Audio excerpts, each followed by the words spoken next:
This harrowing case unfolds in the United Kingdom, spanning the shadowy years from 2003 to 2020. The atrocities of Reinhard Sinaga and Joseph McCann stunned the nation with their ruthless brutality, woven with intimate deception and control. These horrors were deemed exceptionally severe and uncommon, sparking urgent reforms in the system. As a direct result, new frameworks for evaluating sexual crimes emerged, introducing the category of offences of extreme gravity. Just as the public believed they'd confronted the depths of depravity, another figure surfaced, riveting the country in horror. But this wasn't merely another lurking threat. He was a pillar of the establishment, enveloped in the garb of authority and reliability. That man was David Carrick.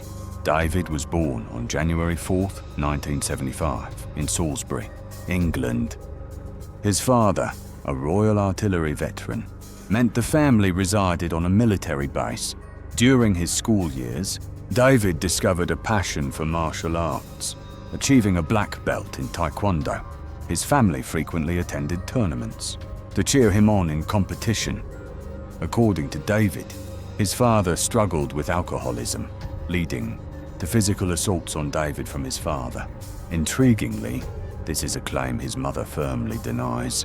His parents parted ways during his teenage years, and his mother, Jean, began a new relationship. David would later allege that he endured beatings from his stepfather as well, though once more, his mother rejects these assertions. David's mother, Jean, portrayed him as reasonably normal in his upbringing and performing adequately at school. He was the cool kid in school, surrounded by plenty of friends.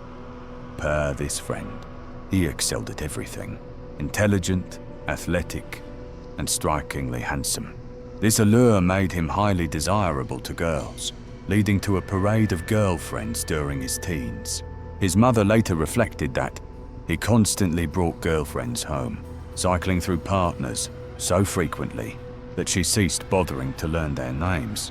Yet another school acquaintance stepped forward, describing how David was also cruel and disparaging toward women.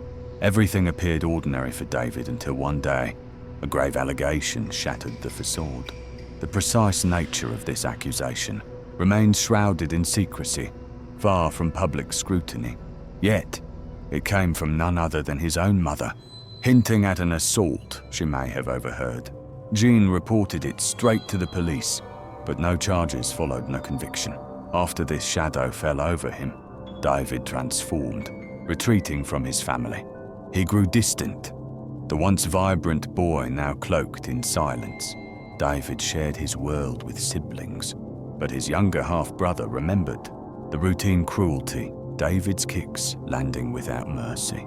He was a tormentor, cold and unyielding toward kin. Their bond, already frayed, unraveled completely as the years dragged into manhood.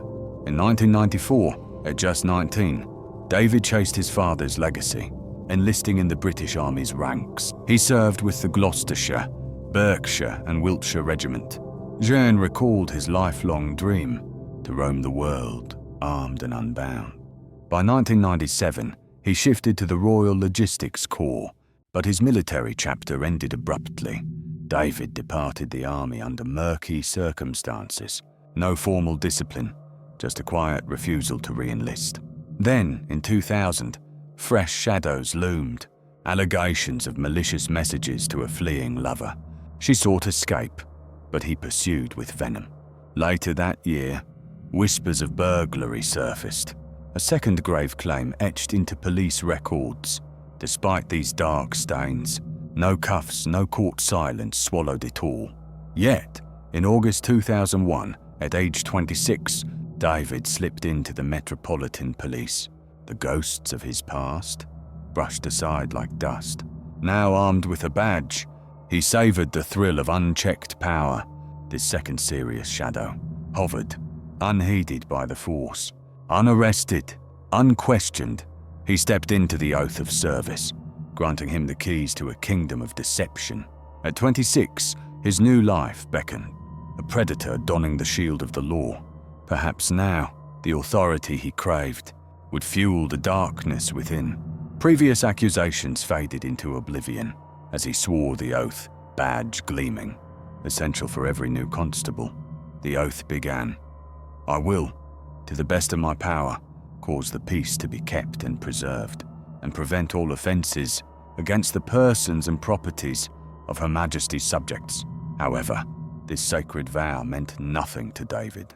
After his training, he launched his career as a response officer in Merton, a bustling borough in southwest London. He soon climbed the ranks, becoming an armed officer in the elite Parliamentary and Diplomatic Protection Command. There, he crossed paths with powerhouses like former Prime Minister Boris Johnson. His police tenure spanned 2 grueling decades, mirroring the length of his hidden horrors. From 2003 to 2020, David unleashed unspeakable atrocities against women wielding charm and authority to lure them into a false sense of security. The tale ahead draws from judicial reports. Using pseudonyms for the 12 victims, David's depraved assaults on women ignited almost as soon as he donned the badge, exploiting his uniform's shield for cover. Stationed in Merton, he spotted his first victim in a crowded bar, a trusting 20-year-old known as T. He swept her off her feet with easy charisma. David invited her to his flat for a housewarming bash, boasting he was the safest man alive. A police officer sworn to protect, lulled by his badge's false promise, T agreed to follow. But the door swung open to silence. No party, no guests. Confusion gripped her as emptiness stared back. That bewilderment twisted into sheer terror when David locked the door, trapping her inside. For hours, he held her captive against her will, unleashing a nightmare of unrelenting horror. David forced himself upon her, his hands like iron clamps. When she fought back or with desperate fury, he pressed a replica gun cold against her temple. In that frozen moment, T believed it real death's icy barrel. Subdued by terror, her body betrayed her, enduring wave after wave of violation.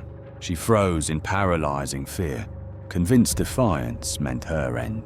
David savagely bit her and pummeled her body, leaving a map of bruises and bite marks in his wake. He yanked her from room to room with brutal force, clutching her hair until chunks tore free from her scalp. Sighted at last, he released her from his hellish grip. T fled straight to A&E, blood streaming from the wounds he'd inflicted. She needed urgent care to stem the flow. The staff gasped at her state, a canvas of unimaginable trauma and torment. Yet, when she revealed her attacker was a police officer, the nurse's face hardened. You're up against the system, she warned. No chance of charge sods stacked sky high.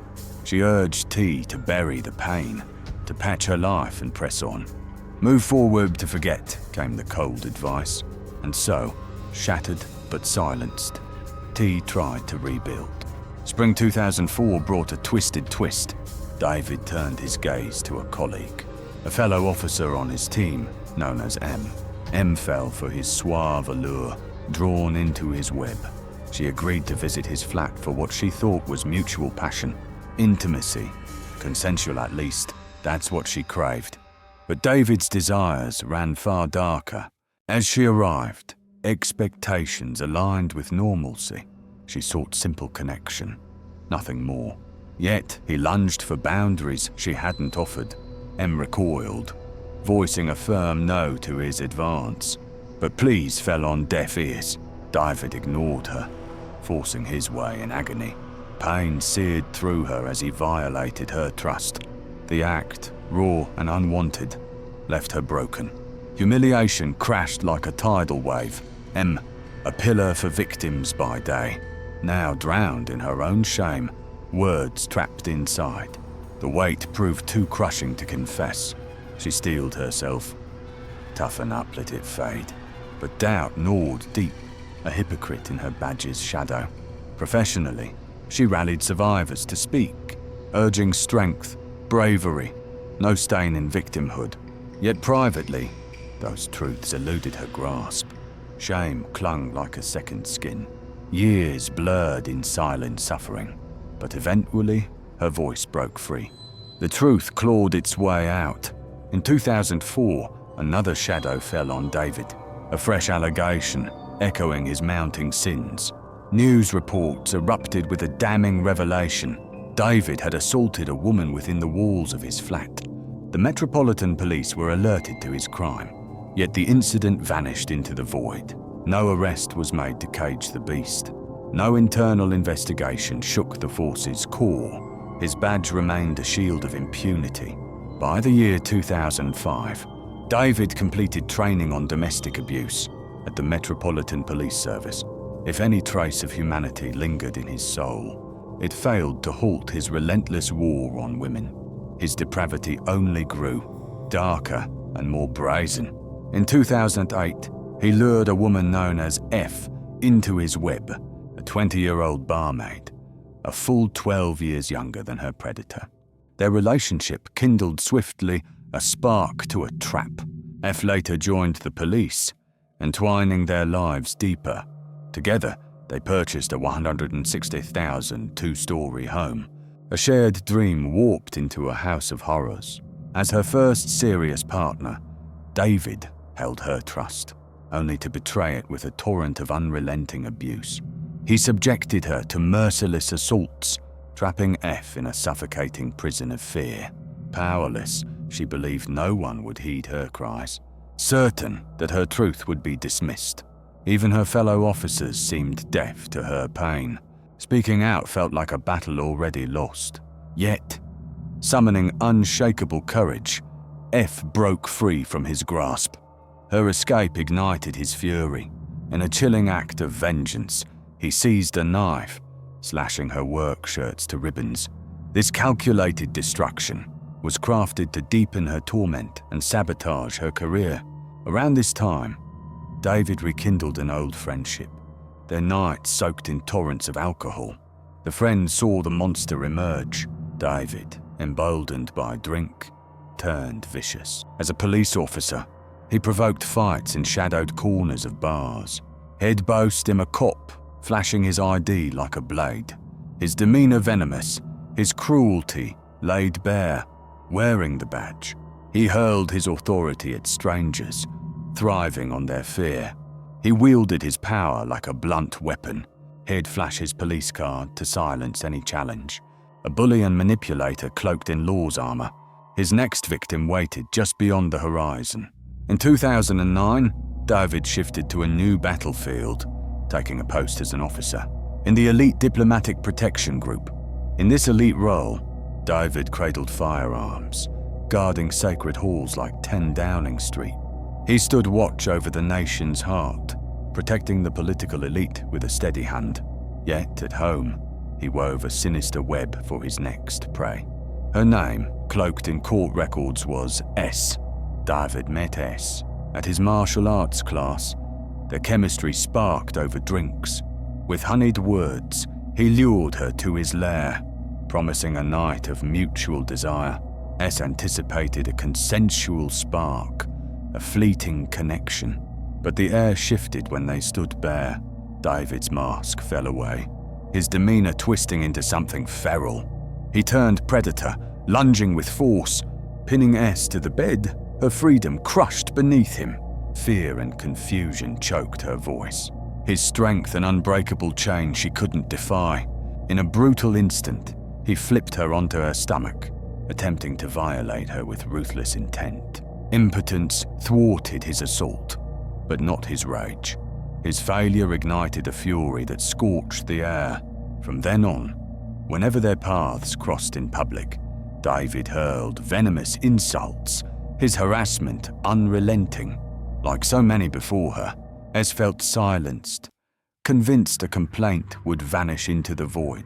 His badge was her cage, justice felt unreachable. David's authority loomed like an iron wall. His next target, known as D, fell into his sights. He met her at the same martial arts club, their evening softened by drinks and false warmth. This time, he played the comforter, a shoulder for D's tears. When sorrow overwhelmed her, David pounced on her vulnerability. Instead of guiding her home or calling a cab, He dragged her into his den of horrors. Dee, firm in her boundaries, wanted no casual entanglement. She made her stance crystal clear. But alone with her, David shed his pretense. Naked, he forced his fingers inside her, ignoring her pleas, trampling her boundaries. In 2009, David attended a reunion at his old school, where shadows of his past resurfaced. There, he grew close to a married woman, N. After a night of laughter and shared drinks, David, N, and another woman shared a hotel room. N saw him as a friend, unaware of the danger lurking.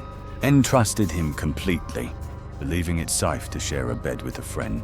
His badge and her marriage vows seemed a shield against harm. As a police officer, he was bound by honor. She expected respect, nothing less. N anticipated a night of innocent rest. But as she lay in the dark, N was blindsided when David's hands crept toward her. Without a whisper of warning, he violated her, touching her most private spaces. N recoiled in horror, denying him with every fiber. But David pressed on, her discomfort fueling his audacity. Desperate, she fled across the room, seeking refuge in her friend's bed. Yet David's hunger would not be denied. He seized N, dragging her back to his twisted domain. "This will be our little secret," he hissed in her ear. Then he forced himself upon her, assaulting her with invasive fingers, attempting to violate her further with his body. His failure spared her one final indignity. N was left shattered, betrayed by a supposed friend. The sting of violation seared deep, a wound carved by someone she once trusted. After this assault, David paused, his crimes briefly dormant, at least according to the official ledger. In 2015, he reached out to an old acquaintance, Kay. David dangled his police prestige to reel her in, flaunting a role that screamed trust and a hefty paycheck. To many, his badge was a beacon of integrity.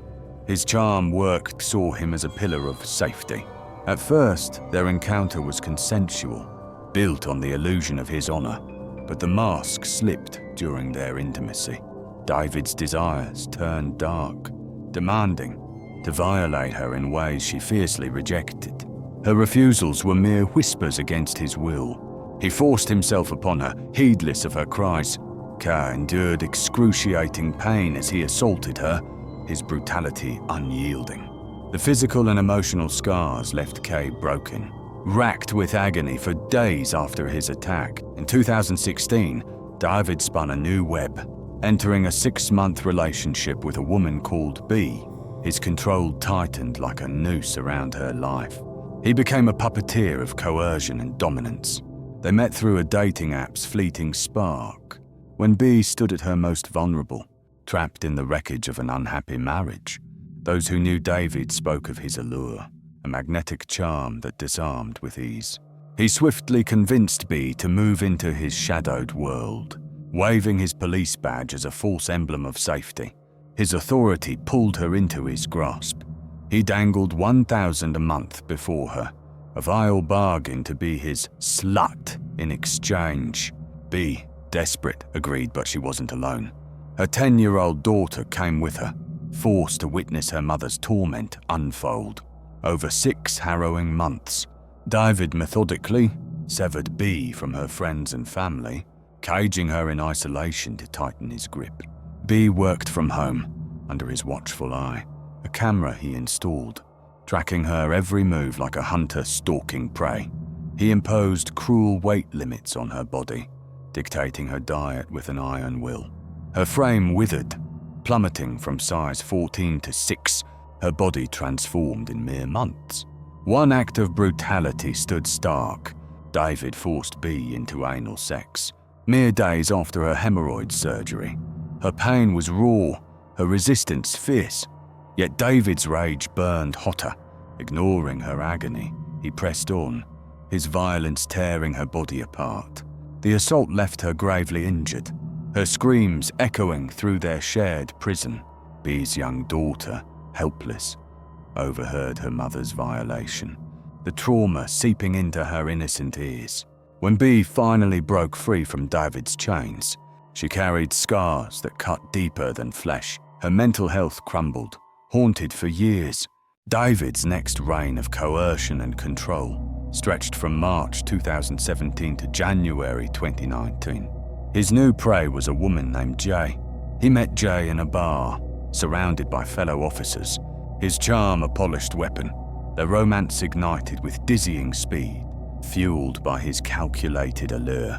At first, Jay fell for his honeyed promises, but soon, his charm curdled into manipulation and dominance.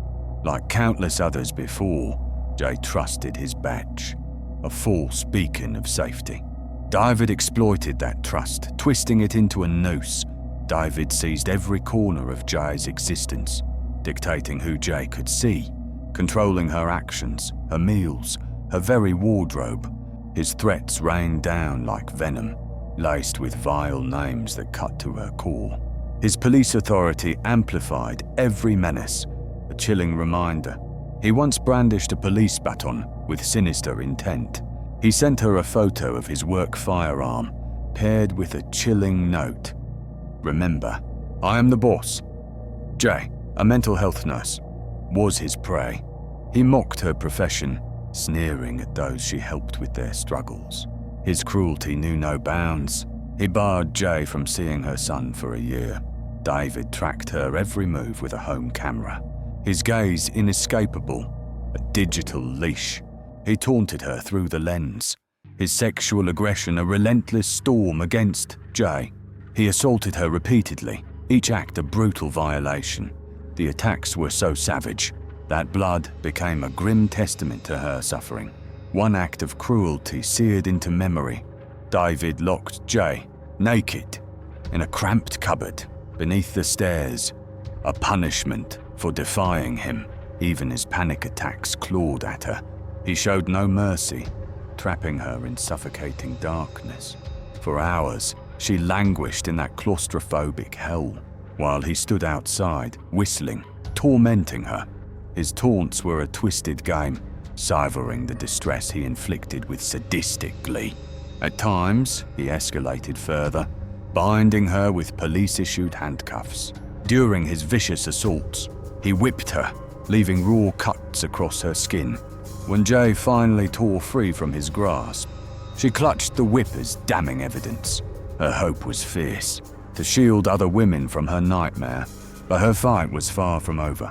More torment awaited before justice dawned. In one grotesque act, David forced himself on Jay from behind, in a tent during a holiday, a cruel violation under the guise of leisure.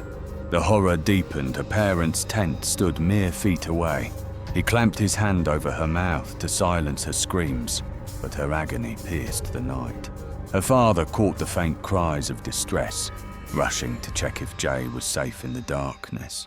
Jay's voice was stifled, unable to scream for rescue. David's cruelty transcended mere physical blows. He reveled in degrading her, urinating on her body, forcing it into her mouth, compelling her to swallow. His depravity left her with an STD, a lasting scar. Threatening messages flooded her life, one vowing to piss on her grave with chilling venom. His relentless, psychological torment shattered her ability to work, eroding her very sense of self to ashes. He hammered into her psyche. "I'm the police, and I own you," a mantra of domination. This crushed her hope of reporting his crimes, convinced no one would believe her. Fear of his badge kept her silent, trapped in dread of becoming his next target. Her voice was buried under his authority, yet Jay found the strength to break free, daring to share her harrowing ordeal, determined to hold him accountable for the unspeakable horrors she endured. Tragically, David's reign of terror continued, claiming more victims before justice stirred. While tormenting Jay, he spun another web, entangling a woman named P in his grasp. Simultaneously, he assaulted another, known as W. The timeline twist was the grim tale. In July 2018, David met W through a dating app. W, a cleaner by trade, was drawn in by his initial offer, a job to clean his home. a seemingly innocent proposal. He flaunted his title as a police officer, claiming he'd run a police check on her, a lie to deepen her trust. His badge was a lure, disarming her defenses. While W scrubbed his shower, he struck. Naked, David attacked without warning, forcing himself into her mouth, leaving her retching in horror and violation. Around the same time, he met P on a dating app, a woman fragile with vulnerability, burdened by a mild learning disability, anxiety, and depression, a perfect target for his cruelty. Again, he wielded his police status, exploiting her trust as an armed officer. At first, he was disarming funny, kind, a beacon of charm, especially when P came to clean his home. But alcohol unveiled the monster within. His demeanor shifting to something sinister, alcohol unleashed David's monstrous core. Yet P, desperate to please, clung to his approval. Over time, she became his prisoner. Slave, a term he spat to degrade her humanity. Relentlessly, David orally assaulted P on at least 3 occasions, her retching fueling his twisted pleasure. Her torment was his grotesque delight. On other nights, he urinated into her mouth and across her body, forcing objects into her, each thrust a spike of agony. The pain was unbearable, her body a battleground. Some acts defied description, their horror too vile to fully recount. In one sadistic ritual, as he violated her with an object, he shoved her into the shower, urinating on her until she vomited in anguish. Her distress was his twisted triumph. David stands as one of the most depraved figures ever chronicled here, a monster in uniform. In February 2020, David ensnared another F through a dating site. By March, she was living in his shadow, drawn into his lair with alarming speed. F, an immigrant, saw his badge as a mark of trust. But that trust was a cruel illusion. His demeanor flipped, aggression consuming him. F lived in terror of his wrath, his threats sharp as blades. He wielded her immigration status as a weapon, threatening to report her. The first assault was a scream of pain. F begged him to stop, her cries ignored. His violence drew blood, her suffering dismissed. He scoffed, calling her pain a petty fuss. Her objections were meaningless to him. Each assault crushed her further. Her protests swept aside. David overpowered her, relentless and cruel. Echoing his past atrocities, he forced himself into her mouth, leaving her retching in horror. He urinated on her, defiling her body and spirit. In July 2020, F broke free from his clutches, escaping a nightmare that scarred her soul. These 12 women T, M, F, S, P, N, K, B, J, D, W, and another F stood, defiant in court, their courage a beacon against David's reign of terror. P and F, their courage blazed a path to justice, but it was another woman's accusation that finally thrust David into the spotlight. Her name remains a shadow, unspoken, her story sealed from the public record. On October 3rd, 2021, David's reign met its end. Body camera footage captured the moment. His arrest, a reckoning long overdue. These are the necessities that I've just explained to you. No therefore, okay. Keep going. Well, that's 1 of 3, 1 of 4. So, okay.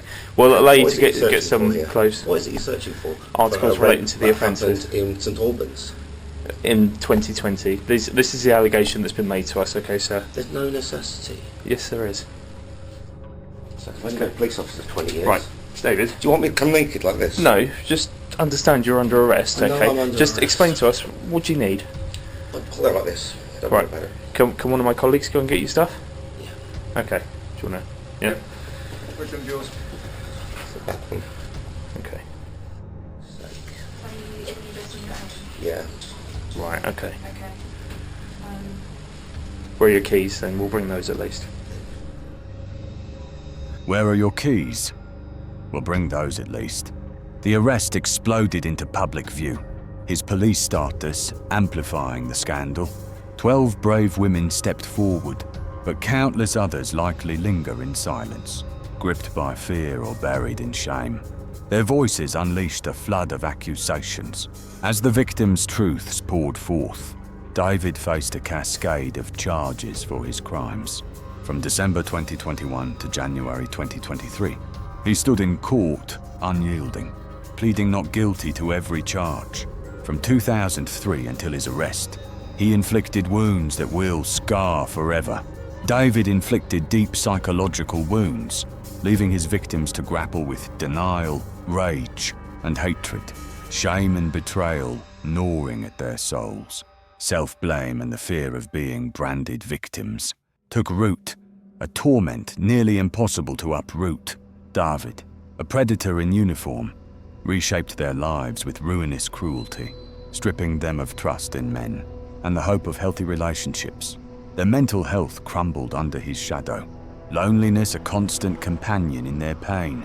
They questioned their own judgment daily, their faith in the police shattered beyond repair. Yet David, remorseless, feels no weight of his sins. Throughout the trial and hearings, he spun tales of a tormented childhood, but the ploy fell flat, his excuses hollow. His crimes bore aggravating marks of depravity, to name a few. He preyed on the unwell and unwilling, using calculated, sustained humiliation to break their spirits with deliberate cruelty. During the hearings, from July to December 2022, he was confined to Rampton Secure Hospital after attempting to end his life. With a razor-sharp blade, he carved cuts into his neck and groin, but survival pulled him back. A psychiatric assessment followed, revealing a stark truth. No mental disorder drove his actions. His suicide attempt was mere self-pity, not remorse. No regret for his victim's suffering stirred within him. He returned to HMP Belmarsh to face sentencing. The prosecution demanded a whole life sentence, a rare and grave punishment in the UK.